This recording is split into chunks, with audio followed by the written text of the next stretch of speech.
Good morning. I want to welcome everyone here for this special announcement today about our Snowplow Tracker system. This is something that the Department of Public Works and the Department of Innovation and Performance has been working on in the last 7 months, and we're really excited to announce that we begin this with our next snowfall, and it's a long time coming. As Mayor Peduto, 2 years ago during his campaign, he had initiative number 92, which was to make sure that every city plow had a GPS system in there, so we were able to track the snow operations to be more efficient, to provide a better service for the residents of the city of Pittsburgh, to be a better tool for the Public Works Department when they manage a particular snowstorm. So I want to thank the mayor for his support in allowing the Department of Public Works and the Department of Innovation and Performance to allow us to move forward with this project. The reason we're waiting this time of the year is we were hoping to announce this earlier, but unfortunately we didn't get much snow this winter. We were very lucky. We received 1/3 of the snowfall that we typically see between October and in December. So again, I want to thank you all for being here, but I also want to introduce Director Mike Gable. Mike, you want to raise your hand? Okay, and Chief and Director of Innovations and Performance, Debra. I want to thank them and their staff for the hard work that they put together, and also want to recognize LaTrenda Leonard from my staff for the hard work that she's put into this over the last 7 months to make this happen. So we're really excited. And Mayor, we want to thank you for allowing one of your initiatives to become reality, and we're really excited about this program, and thank you very much. Thank you. Thanks, Chief. It's a rite of passage every winter in Pittsburgh. You can hear the chants coming up from the valleys and on the hilltops, "Where's my plow at?" And there was a time when we would have to assume and guess in good faith and saying, but the plow was on your street last night at 3 a.m. But no real way to be able to know for sure. There are people and communities that feel their streets never being plowed, or that it's not being treated with salt.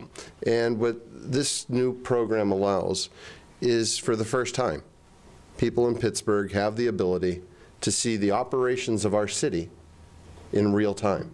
To be able to get online in your living room while that snow is coming down and see if that plow truck has been on your street or where it has been. And to be able to look at it over a time lapse to see what streets are being treated and which streets aren't, what neighborhoods are being treated and what neighborhoods aren't. And to be able to have the power of technology provide a more efficient, a more effective, and a more equitable service to the people of Pittsburgh. We have a great team assembled that has the capacity to do these types of things, to utilize technology in ways to help people. And two of those folks that I'd like to introduce to be able to help to take you through this is our Director of Public Works, Mike Gable, and our Chief Director of Innovation and Performance, Debra. Thank you, Mayor. Thank you, Mayor.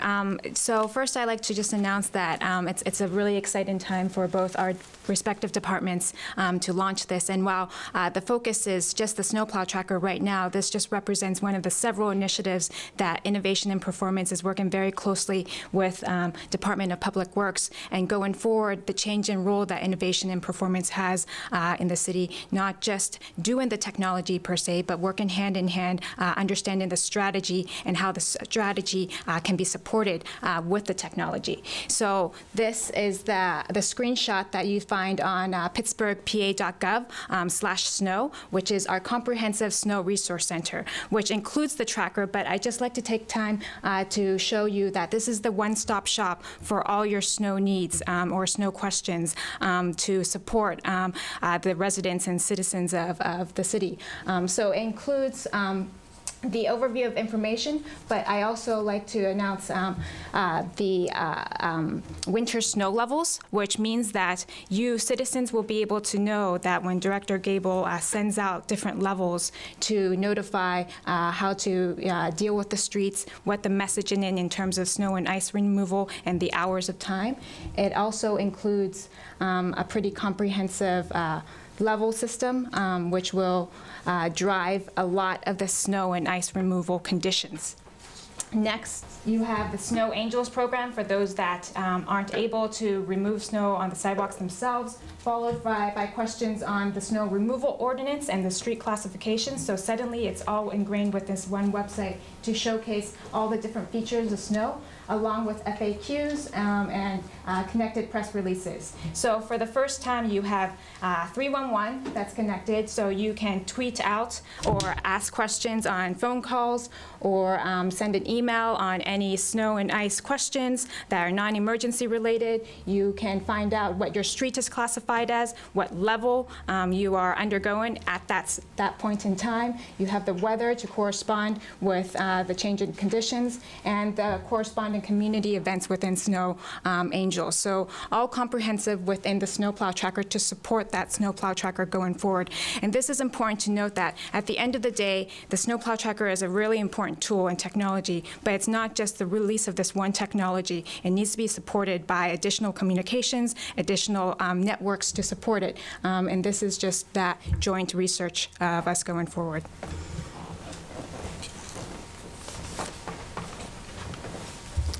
So we're going to go to the, so we're going to talk a little bit here about the quick reference guide. Good morning, everybody, and I'm going to go over some aspects here of the Snowplow Tracker. There will be a little video in a short period to go into more details about this, but use my little pointer here. Yeah. So first, if you know, when people come on to the Snow Tracker, they're not, it's going to be a large map of the city, and then they're going to have to sort of zoom in a little bit. So this is sort of a screenshot of what that might look like, and this is particularly the Central Business District. So they can go into this box up here and enter an address, and they'll be able to see whether or not if there was any level of action on that particular street or that address. At the bottom here is a control bar. I'm not sure if it's all showing up here or not. Oh yeah, here it is. The little button on the far left here. What will happen is when you come onto the Snow Tracker, you will see immediately 1 hour what was done in that 1 hour. And then when you drag that bar all the way back to the left, it'll show the duration of the storm. So it will show exactly how many streets have been attended to and how many streets haven't been attended to. And then if the residents care, they can click on to the any of the routes that have been done, highlighted in green, and they'll be able to see, in particular, they're not going to see the vehicle number, but they will see that a vehicle was there at a certain period of time. So the green signifies that the route has been driven, salted, plowed, whatever the case may be, and there'll be some lighter green paths, but the heavier green indicates more so that there's maybe been repeated trucks running over that route. Okay, so we'll move on to So I'm sure you all would like to see a demonstration after we've shown you this. Two key people that were fundamental to the success of this project, Laura Meixel from my team and Lee Haller from DPW, will next give you a demo on how this would work. The one caveat is, as there is no snow right now, therefore the Snowplow Tracker is not activated. It is only activated when there is a snow event, and therefore Director Gable announces a level that I introduced you in terms of level 1, level 2, and then it will be activated for that duration that the snow event is going on. But because of the weather conditions, we come prepared with a demo that Lee and Laura can share.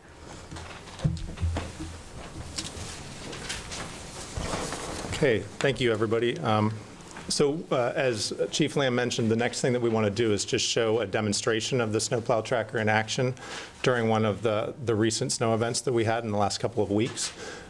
So first of all, I want to just provide a couple of overview things to orient you to what you'll see on the site, and then we'll get in and talk a little bit about some of the specific features of the Snowplow Tracker itself. So first thing, in the upper right-hand corner of the site, you'll see a legend that will explain what symbols you see on the map. The first symbol there is a green truck icon. The green truck icon will represent where Public Works vehicles are at the current time. We're not showing every Public Works vehicle that has a GPS device installed, only those that work specifically on snow and ice control. The next thing that you'll notice on the map are some blue circle icons. Those circle icons actually represent a cluster of vehicles on the map. So for example, a cluster of vehicles may show up at a public works facility during a shift change. They may also show up at a salt dome as people are queuing up to be refilled with salt during a storm. If you double click on the blue icon, as we just did in the video, you'll be able to drill in and see the individual vehicles that are shown within that cluster. Clicking on the green icon will allow you to see, for that particular vehicle, the last time it moved. One thing that's important to note is that we are only showing vehicles that have moved within the last 4 hours, because those are the vehicles that are actively involved in snow and ice control. The next thing that users will be able to do is actually click within the legend on a snow and ice levels tab. This will reiterate the information that Chief Lamb explained is on the snow resource page about the different levels and our public works response times that correspond to those. Residents will also be able to see the definition of the different street classifications. So whether it's a primary street, a city emergency route, or a secondary street, because that distinction is important. Our snow and ice control is targeted primarily to primary routes first. So knowing what those levels are will be important. Okay, the next thing that we want to do is actually display some of the features that Director Gable talked about before. So the first thing that we're going to do is actually show how you can use the address bar, which is shown in the upper left-hand corner of the screen, to zoom into a particular address. And for this demo, we're going to zoom into the City-County building address, 414 Grant Street. And you'll see that the map will refresh and a star icon will be placed on the map that corresponds to the address you entered. Next thing we want to cover is the vehicle history display that's listed at the bottom of the Snowplow Tracker site. The important thing to recognize here is that if the icon is all the way to the right of the scroll bar, that will only show the current location of public works vehicles on the map. As you slowly move the slider to the left, as we're doing here in the video, you will see additional history trails fill in on the map. So if we have a 2-day snow event, we would be showing 2 days of history that users would be able to look at on the snow tracker. If it's only a 6-hour snow event, we would only see 6 hours. So that history will be controlled by the actual snow event that's taking place. Next, if you click on one of the green icons or one of the green history trails on the map, as was discussed before, you can see which when that street was last traveled on. So you can see the info window comes up to show that a plow and spreader was on this street at a certain time. Again, as we mentioned before, some of the streets you'll see a darker green line, whereas certain streets you'll see a lighter green line. The darker green line will indicate that multiple vehicles have passed on that street. And what we're showing in the info window when you click on that is just the most recent pass of the vehicle. The last thing to point out is that you can reset the map by clicking the Reset Map button in the lower right-hand corner of the Snowplow Tracker, and that will take you out so that you can view the full city. And again, you could use the address bar to zoom to another address of your choosing. So with that, I think we can turn it over to questions if anyone wants additional details. So, Director Gable, did you have any trouble selling this to the drivers themselves? Any resistance on their part to being monitored in this way? The union has some concerns, but we're working with them to work all those issues out. What sort of concerns? At present, it was the identity of the vehicle, but we still have that history. It's just not available to the public. So it was explained earlier that there wasn't a live demo because it's not snow, but it's still a matter of you all throw the switch as to when the information is available online. So have you done this internally? When do you anticipate the first time people are going to be able to sit in front of their computers and track this? I would estimate the next snow event. Yeah. So that's why the snow resource page will always be on there. You will always be able to see every one of the information in terms of snow level warnings, ordinance, classifications, all that's going to be there. But the Snowplow Tracker will only be turned on during a snow event, which, you know, Director Gable will activate. I mean, the activities so far in January with the few days of snow we've had gave us an opportunity to run a lot of tests on this, and we feel pretty comfortable with what it's developed. In terms of turning on the GPS tracker, do the individual drivers have a control whether their GPS is on, or is it the two of you who throw the switch? It's the unit is in the truck. Drivers have no control over whether it's on or off. The GPSs are always on. The GPSs are always on. We need people from the microphone. I'm sorry. The GPS systems are always on in the trucks, so what we're going to do is we're going to share with the public during the snowstorm. All other times, we'll have internal information to track the vehicles throughout the city of Pittsburgh. So again, what they're going to be turning on, the IMP will be turning on, as you say, the switch to allow the public and the media to go on the webpage to see where the tracking system is. But the GPS is on 24/7 for our vehicles, so the public works can keep an eye on where their vehicles are at all times. Is that new, or were those in place before? Was GPS in place most of these vehicles already? Some of the vehicles were installed probably a year or two ago. All the snow fighting equipment as of today has been installed and upgraded with the GPS system, and they now have the package to go with it. So every snow fighting piece of equipment we have, every truck that Public Works has is programmed with a GPS system. But what they do is when the vehicles that are being used for the snow emergency, those vehicles are identified and the ones that will be tracked during a snowstorm. How many is that? How many trucks? Mike? You know, are you trucks for just snow related? Right. It's 114 vehicles are for that. We have 175 vehicles right now with GPS in them.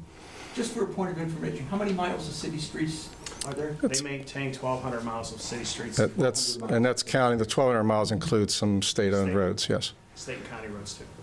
Okay. Yes. How do you think this will impact any school delays for a lot of the universities downtown? Impact school delays? I don't know. Because a lot of students, I go to Point Park, a lot of students commute. I don't.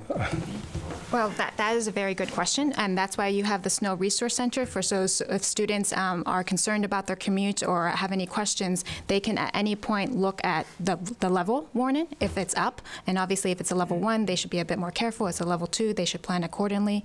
Ultimately, the school delays or cancellations is up to the school administrator, but I think they would look to this as a resource as well when they make their decision.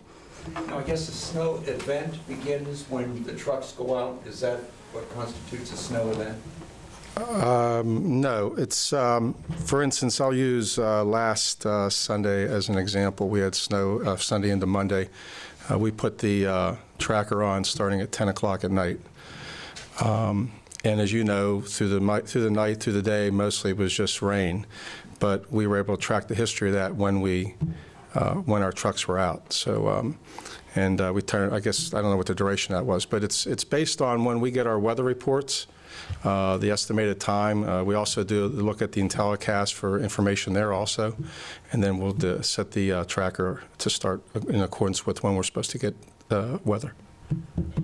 I know with Pittsburgh terrain generally for some radio signals and for cellular coverage, sometimes there are spots that have better data transmission and so forth. Anything about Pittsburgh terrain or cellular tower coverage that makes any difference in your receiving the data from the trucks? How's it transmitted back? I'm not aware of any issues. The only issue that we've been aware of is when the vehicle is actually inside a Public Works building. So, and that obviously if it's actively involved in a snow event, we haven't seen any issues with reception from the units. The other thing I think that's important to note, though, is that the GPS units that are on Public Works vehicles are not only used for snow and ice control purposes. The GPS units give us the ability to track the idle time of those vehicles, the drive time of those vehicles, and idle time statistics do help from an environmental standpoint, right? Reducing idle time has some environmental benefits, but it also reduces wear and tear on our vehicles. So the GPS is used for multiple things, and it gives us information that we can use in multiple ways. Anything else? Just one thing, do you want to mention version 1.0? Oh, sure. Oh, yeah. Sure. Things that people can expect later. Sure. As we've mentioned, and we're trying to emphasize, this is only the first release of the Snowplow Tracker. We've mentioned before that this tracks the movement of city vehicles. It doesn't track active snow and ice treatment of streets. In the future, one of the things that we are planning to do is pilot enhanced sensors that will actually allow us to know whether the plow is up or down, whether the spreader is actively on or not, and then potentially only show streets on the map that have actively been treated. So there are some additional enhancements that we can make to the site, but that requires some additional investigation, pilot of those enhanced GPS sensors. So this represents really only the first iteration of this site. And to add to that, I think we're also going to look at, I've asked to look at whether or not we can monitor the applications that the drivers are doing. In other words, they set the dial at how much salt's going to be coming out on the spreader. We want to be able to say, hey, we want everybody's spreader at 5 or 3 or 8 or whatever, and that way we'll be able to control the amount of salt going out. It'll make it more efficient about our salt supply. So we're looking at that also. We're not sure if we can roll that out this year or not. And the other thing, again, just to clarify, is that they're going to see the vehicles on the street, and more than likely they are salting and plowing. But there are times where people are going to see a truck moving from one place to the other in order to get salt again, get reloaded, or go down for repairs, or whatever the case may be.